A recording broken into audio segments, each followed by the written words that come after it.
하나님의 말씀 보도록 하겠습니다. 하나님 주신 말씀은 사도행전 17장 1절, 18장 4절, 19장 8절입니다.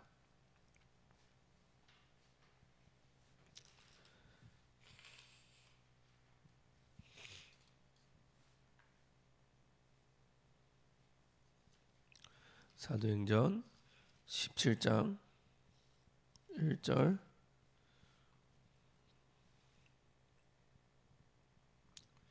18장 4절, 19장 8절입니다.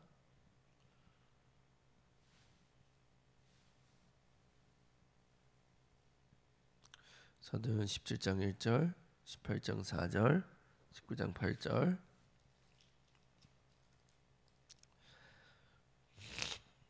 다 같이 한 목소리를 합독하겠습니다. 그들이 암비볼리와 아볼로니아로 다녀가 데살로니가에 이르니 거기 유대인의 회당이 있는지라. 18장 4절입니다. 같이 한 목소리 합독하겠습니다. 안식일마다 바울이 회당에서 강론하고 유대인과 헬라인을 권면하니라. 아멘. 19장 8절입니다. 같이 합독하도록 하겠습니다.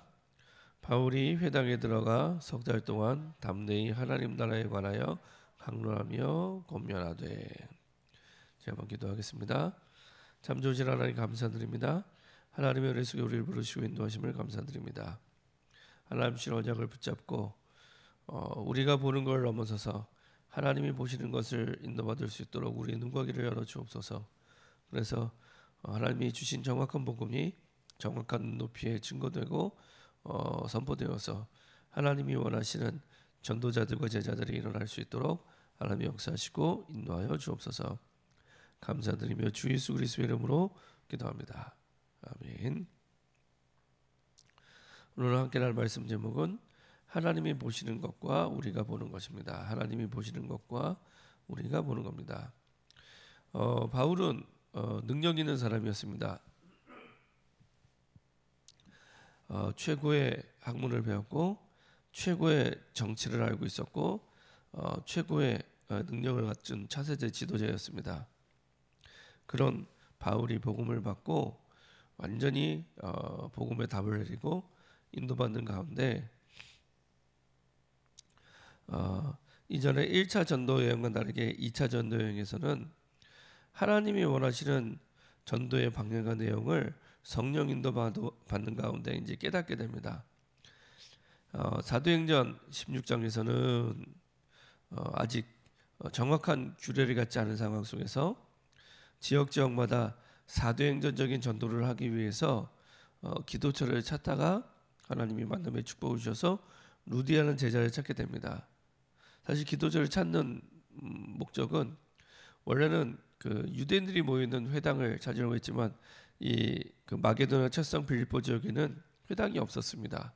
그래서 유대인들이 모여 있는 현장을 찾다 보니 유대인들은 전통적으로 늘 이렇게 강가에서 기도를 하고 기도하는 그 삶을 살아가고 있는 사람들이었습니다. 그 가운데 이제 기도할 곳이 있을까 하여 기도처를 찾다가 그 현장에서 루디아를 만나게 되죠. 제자를 만나게 됩니다.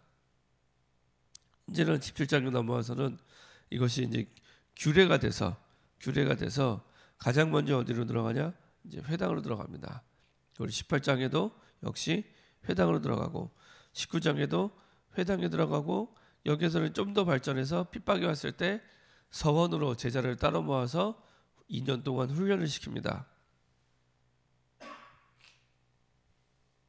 이렇게 해서 하나님이 원하시는 세계복음화의 언약 속에서 주님이 준비하신 제자들을 찾게 됩니다. 이렇게 제자들을 찾는 가운데 정확하게 먼저는 복음을 얘기하게 되고요. 특별히 17장에서는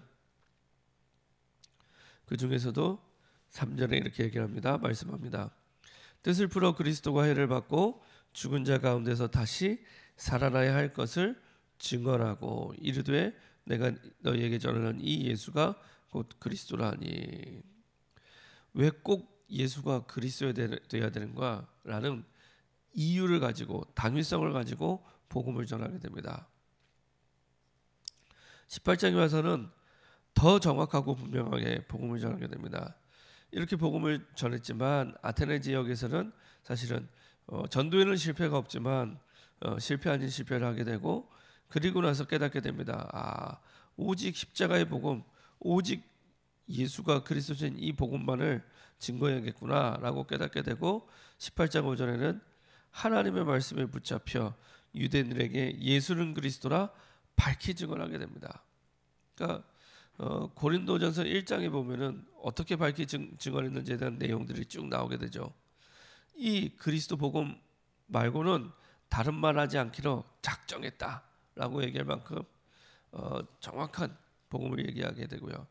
이제 19장에 가서는 그 현장 속에 사도행전에서 줬던 그 은혜대로 19장 1절부터 7절에 너희가 성령을 받았느냐라고 했을 때, 성령을 받지 않았을 때 성령세를 먼저 주고, 그리고 나서 이제 그 다음에 말씀 운동의 축복과 응답소로 들어가게 됩니다. 이렇게 사도행전적인 전도 속에서 자기의 규례와 그리고 자기의 하나님이 주신 성령 인도 따라 방법 따라 하나님이 주신 귀중한 제자들을 찾게 되죠. 이 가운데 이제 먼 미래를 두고 우리가 준비될 부분이, 첫 번째가 달란트와 전문성과 형제성입니다. 유대인들은 달란트를 찾기 위해 그들의 이제 성인식을 하게 되고요. 전문성을 찾기 위해서 사실은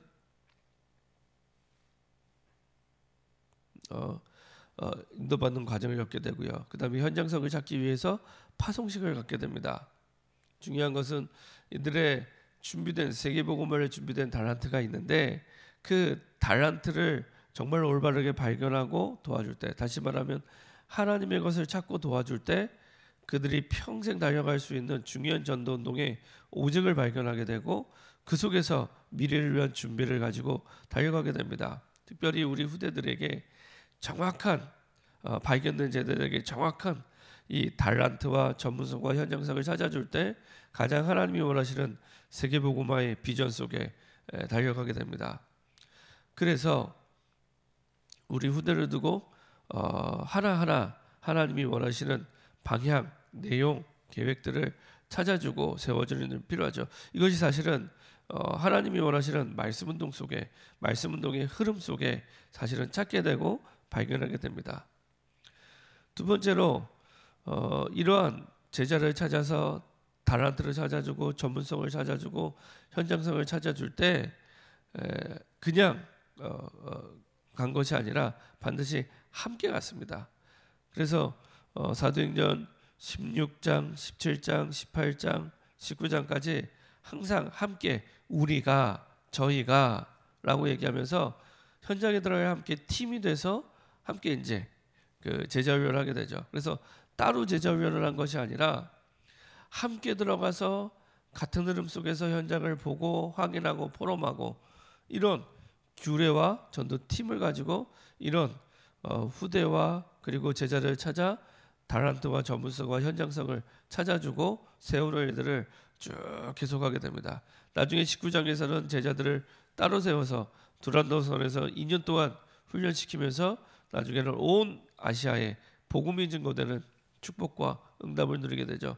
사실은 우리가 정말로 전도운동을 하려면 이대로 인도받아야 됩니다. 정말로 하나님이 원하시는 예비된 제자, 반드시 예비된 제자를 두고 혼자가 아니라 함께 팀이 돼서 같은 현장을 보고 같은 말씀의 흐름 속에서, 그리고 함께 그 말씀 덩치를 보면서 이렇게 차근차근 확산돼 갈 때 하나님이 원하시는 전도팀과 응답을 누리게 됩니다. 그 속에서 이제 우리의 달란트, 전문성, 형제성들이 세워지게 되죠. 자연스럽게 영적 서밋으로 제자가 되어지는 가운데 그 속에서 기능 서밋의 응답과 문화 서밋의 응답을 차근차근 누리게 됩니다. 그렇게 해서 사도행전 19장에서는 3차 전도 여행에서 가장 큰 전도운동의 응답과 축복들을 하나님이 보게 하십니다. 결론입니다. 우리가 보는 것도 봐야겠지만 중요한 건 하나님이 보시는 것입니다. 하나님이 보시는 것을 가지고 우리가 인도받을 때 사실은 우리가 보는 것에 정확한 복음을 증거할 수 있게 됩니다. 그래서 우리가 보는 것, 보통 사람들이 보는 것은 불신자도 볼 수 있는 것이고요. 하나님이 보시는 것은 이것과는 좀 다릅니다. 그렇죠? 하나님은 지금 가장 어디를 보고 계시냐? 제자를 보고 계십니다. 그래서 우리 현장에 반드시 작정된 자, 특별히 예비된 제자가 있는데, 작정된 생명도 있지만 그 가운데 제자가 있는데, 그것을 보시고 사실은 모든 것을 움직이시고 인도하십니다. 그래서 저와 여러분들이 정말 우리 현장에 제자가 있음을 보고 찾고 누리고 세우고 인도받는 중요한 시작이 되기를 소원합니다. 그러니까 우리의 사실은 본론의 사역이 제자를 찾고 제자를 세우는 일이죠. 그래서 우리 현장 속에 하나님이 원하시는 제자를 찾고 제자를 세우면서 주님이 원하시는 복음운동의 중요한 응답을 누리는 시작이 되기를 소원합니다. 분당에 50만이 사는데 19개 동이 있는데 반드시 준비된 제자가 있습니다. 그것을 찾는 것이 우리의 사명이고, 사실은 거기에 모든 초점을 맞추고 우리의 모든 에너지와 우리의 모든 시간을 맞추고 인도받을 때 올바른 복음운동 전도를 하게 됩니다. 그래서 올해 70지교회 70제자, 그 70지역을 살리는 전도운동이 사실은 70군데 지역에 제자를 찾는 것이 가장 첫 번째 사역입니다. 근데 이것을 혼자 하는 게 아니라 같이 함께, 그래서요 기도하면서 함께 전도팀이 돼서 움직일 준비를 하셔야 됩니다. 이게 하나님의 계획이고 하나님의 응답입니다. 그 과정 가운데 사실은 나도 제자가 되고 그런 제자를 찾고 그런 응답을 누리게 됩니다. 그리고 그 제자들이 올바르게 세상 살릴 수 있도록 그 속에서 달란트와 전문성과 현장성을 찾고 세울 수 있는 귀중한 과정이 됩니다. 그냥 달란트만 찾아야겠다, 전문성만 찾아야겠다, 그게 아니라 함께 가는 흐름 속에서 달란트와 전문성, 현장성들이 하나하나 찾아지게 되죠. 이렇게 규례를 가지고 전도운동했던 바울의 전도팀처럼 우리 교회 안에 이런 전도팀들이 구석구석 일어날 수 있도록, 그냥 초대교회 사람들이 성령 충만을 받고요, 이 바울들과 달랐던 것은 여기가 좋사오니 그냥 내가 있는 자리에 머물러서 전혀 움직이지 않았어요. 그게 초대교회 사람들이었습니다. 여기가 좋사오니 움직이지 않고 전도하지 않게 되는, 그래서 하나님이 핍박을 줘가면서 문제를 줘가면서 계속 움직이게 하시죠. 세계복음화 해야 되는데 안 움직이니까. 그래서 정말로 여기가 좋사오니 복지부동하는 자세가 아니라 하나님이 원하시는 전도운동의 팀이 함께 일어날 수 있도록 응답받는 저와 여러분 됐으면 좋겠습니다. 합심해서 한번 기도하겠습니다. 합심해서 한번 기도하겠습니다. 하나님, 정말로 하나님이 보시는 것과 우리가 보는 게 다른데 우리가 보는 수준에 머물러 있지 말게 하시고 하나님이 보시는 것을 가지고 성령 인도받는 우리의 삶과 인생이 될 수 있도록 축복하여 주옵소서. 그래서 바울이 정확하게 예비된 생명과 제자를 찾아 전도운동의 응답과 특별히 그런 응답 속에서 지역지역마다 제자를 찾고 교회를 세웠던 것처럼 하나님, 올해 구석구석 70군데 현장 속에 제자를 찾고 그리고 교회를 세우는 응답을 누릴 수 있도록, 그리고 그 속에서 세상 살리기 위한 그들의 달란트와 전문성, 현장성들을 올바르게 찾고 누릴 수 있는 중요한 시작이 될 수 있도록 시간 합심해서 한번 기도하도록 하겠습니다. 전도하신 하나님 감사드립니다. 하나님의 우리 수교를 부르시고 인도하심을 감사드립니다. 정확한 복음을 붙잡고 하나님 현장에 반드시 예비된 생명과 제자를 찾아 전도운동의